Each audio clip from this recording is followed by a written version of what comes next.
all how easy it is to make delicious pumpkin bread pudding.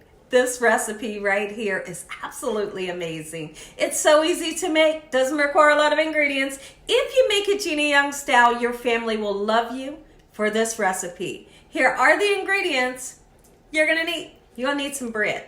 Any kind of bread you want to use. It could be croissants, it could be donuts. Today I'm going to be using an Italian loaf, and then I also have brioche bread. We're going to use some butter, around about 4 to 5 tablespoons of melted butter. We have some heavy whipping cream. We also have some milk. We're going to be using sugar. I have white granulated sugar, and raisins are optional. Always optional for the raisins. And we have our secret ingredient, pumpkin, fresh pumpkin. This is not pumpkin pie filling. Don't mistake it for pumpkin pie filling. There's no seasoning, just pumpkin puree. You're gonna need some cinnamon, vanilla extract, a pinch or two of salt. Make sure your hands are impeccably clean. Let's get started with this amazing bread pudding, Gina Young style. I couldn't be more excited to share this recipe with you all. I know when I went live the other day, we were all talking about pumpkin. How many of you like pumpkin? How many of you don't? I know you're gonna love this recipe. This is perfect for the fall. Okay, so now, when you're making a bread pudding, it's very important that you use day-old bread that's kind of stale.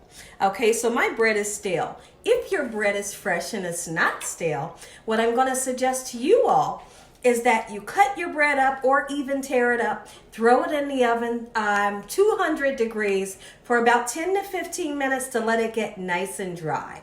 When I come back, I'm gonna show you how I like to chop up my bread, just like so.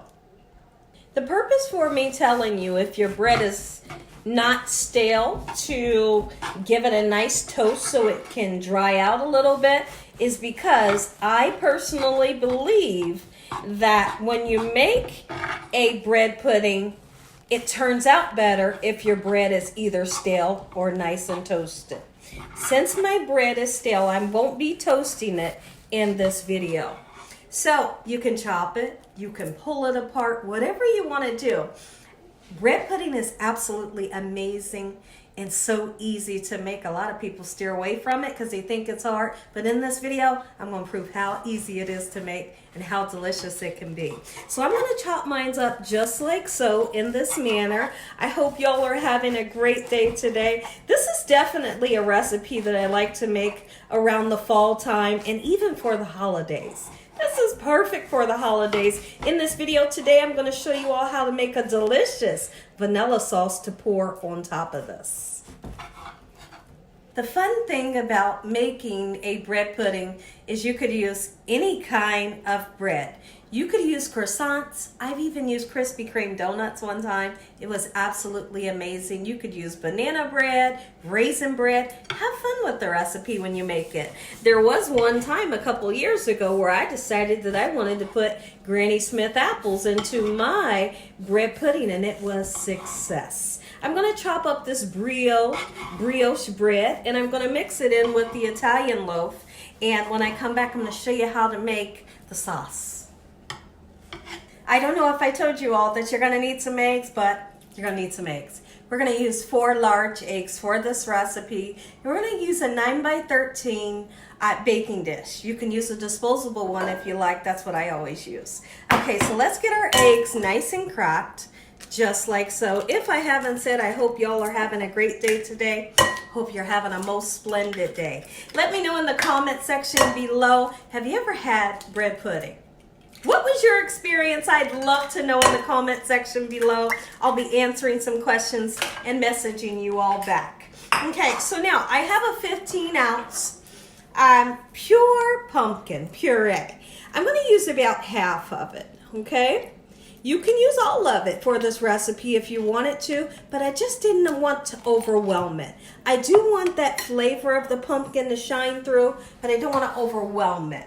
So now, you're going to need 4 tablespoons of melted butter. And then we're going to wait a minute for the butter to cool down a little bit before we put it into this mixture because you don't want to cook your eggs. Okay, so now let's go ahead and put 1.5 cups of white granulated sugar in. Just like so. Next thing we're going to do is put your desired amount of cinnamon in. When it comes to me using cinnamon, I like to use a whole bunch. If you love nutmeg, go ahead. If you like allspice, go ahead. Cinnamon, all you really need for this recipe is cinnamon. I'm going to get wild with the vanilla extract because you need it. Really interesting ingredient. I'm going to use just a little pinch of salt. Believe it or not, when you're making desserts, a pinch of salt will brighten the whole recipe up. Let's give it a nice stir when I come back. We're going to add in, before we stir it or after you stir it, let's go ahead and add 2 cups of milk. All right, just like so. And then I want to go in with 2 cups of the heavy cream. If for some reason you can't find heavy cream, it's okay to use half and half. Okay, let's see, looks like I'm going to need a little bit more from this bottle here. Get on open, okay? Just like that. Here is what makes it so extremely delicious. If you like different flavors like coconut, by all means you could use like a coconut extract, throw it in here and give it some great flavor. Let's go ahead and mix. Oh my goodness, the smell right now. I wish you all were here and I could share this recipe with you all, but the best thing you could do, try the recipe at home. Message me back and let me know what you think about this recipe. Let's put our melted butter into the mixture. The melted butter has had, let's just say 8 minutes to cool down. That way it's not extremely hot. Like I said, once again, I'm just going to reiterate, you don't want to turn your eggs into scrambled eggs in here. So the butter's nice and cool and we're going to mix it in. Okay, so the next thing that we're going to do is we want to take this mixture, put it right on top of our bread here that we have, and I want you all to, next thing we're going to do is prepare, make sure your refrigerator is clear so you can set this in the refrigerator so that bread can soak up all of this beautiful liquid. You have to do it. Do it for about an hour. If you have a couple more hours to do, I would highly suggest that. When I come back, we're going to pour this into here and throw it into the refrigerator. Let's get your mixture right on top of the beautiful bread, just like so, making sure that every piece of the bread nice and coated in this great, gorgeous smelling custard. Okay, everyone, so now I've taken my mixture here. I let it set in the refrigerator for about an hour. If you want to use raisins, you can. My husband he didn't like raisins, but I feel like I need it. And I'm acting like he isn't right here recording. I don't know. No, you're wrong. I guess I'm wrong. But I gotta sneak a little bit in there. He does like the bread pudding, but I need just a few to make it nice and pretty. Okay, now there was years ago where I would soak these in a little bit of hot water, make them nice and plump, but you don't have to. So what you're gonna realize is once you pour your mixture in, when you first pull it into the bread, it's going to be up to the top. But once that bread soaks up all that liquid, that's the perfect time to put this in the oven, 350 degrees, cover it with foil. And when I come back, I'll tell you when to take your foil off. What I'd like to show you all how to do right now is how to make this delicious vanilla sauce. And if there's anybody out there that enjoys your vanilla sauce with a little bit of bourbon in there, absolutely you could. But you could absolutely leave that out as well. So now what we're going to do is we're going to be using the egg yolk only. Okay, so let's go ahead and crack our eggs. Let's bring this bowl into the equation. As we crack our egg, we want for the white to fall out into your bowl. And we want to be left with nothing but the yolk. This sauce will not turn out right if you have the egg whites. This is how I like to do it. There's another way that I like to do it and get the egg whites off, is to let the egg whites fall between your fingers and then you're left with nothing but the yolk. But this technique right here is pretty simple. Okay, and so now that I have the yolk, let's go ahead and put it here. You're going to need 5 of them. Now that I have 5 egg yolks only without the whites, let's go ahead and mix in 1 cup of white granulated sugar. I'm going to go ahead and answer the question right now. Gina, can I use Splenda? Absolutely you can if you wanted to. So now this is going to do a couple different things. It's going to get real thick in the beginning. You're going to think you messed it up, but you didn't. After a while of having a little bit of patience with the eggs and the 1 cup of sugar, this will begin to liquefy in such a way and it'll get a really bright yellow color. That's what we're looking for. When I come back, I'll show you just how it's supposed to look.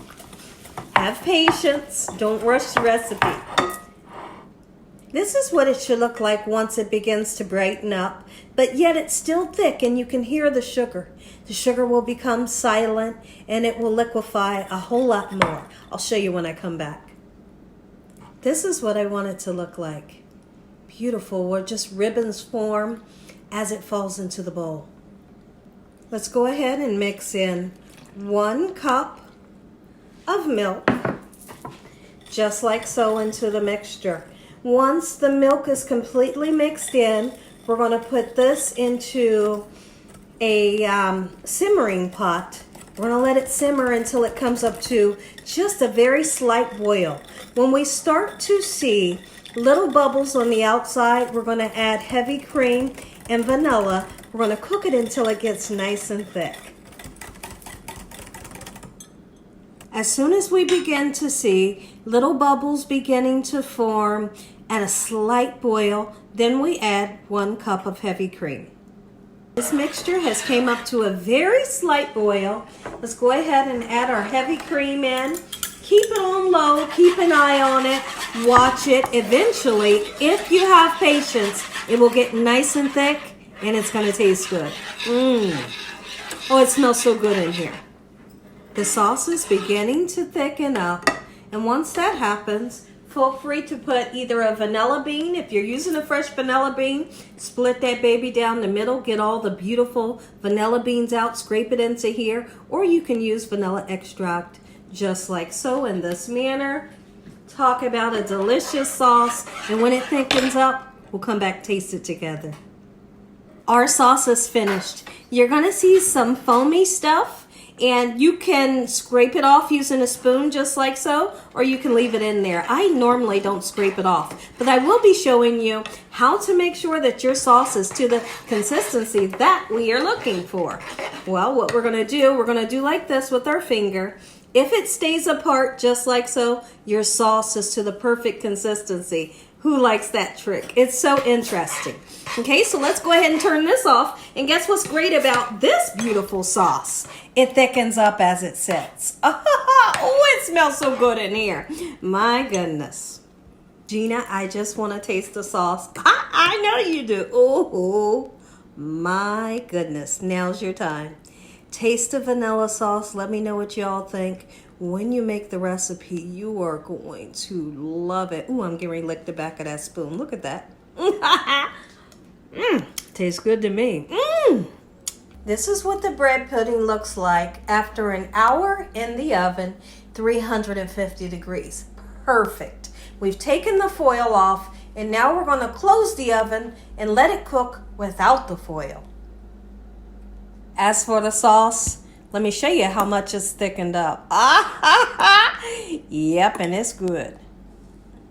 Everyone, I cooked the bread pudding in the oven for an hour and 40 minutes. This is what it looks like, and this is what yours should look like. Beautiful.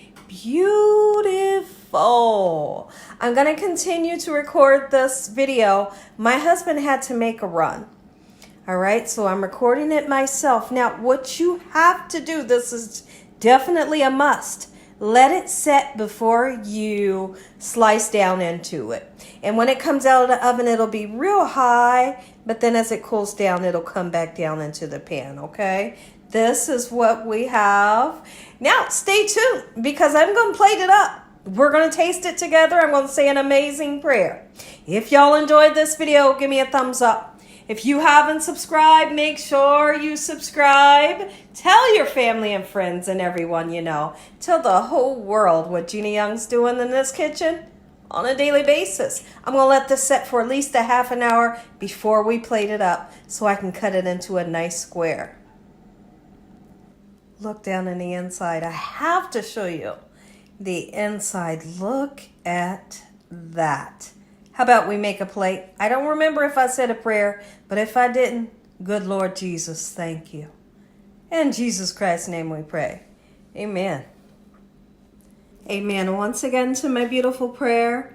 Take your vanilla sauce. That's it. That's all you need to do. Oh, wait. Yes. That's it. And as always, God bless. Thanks for watching. Enjoy the recipe. Make you some. And listen here. If you don't like pumpkin, leave the pumpkin out. Do the same recipe. If you want to try this with sweet potato, absolutely you could. Enjoy the recipe. Until the next video, God bless. Good night.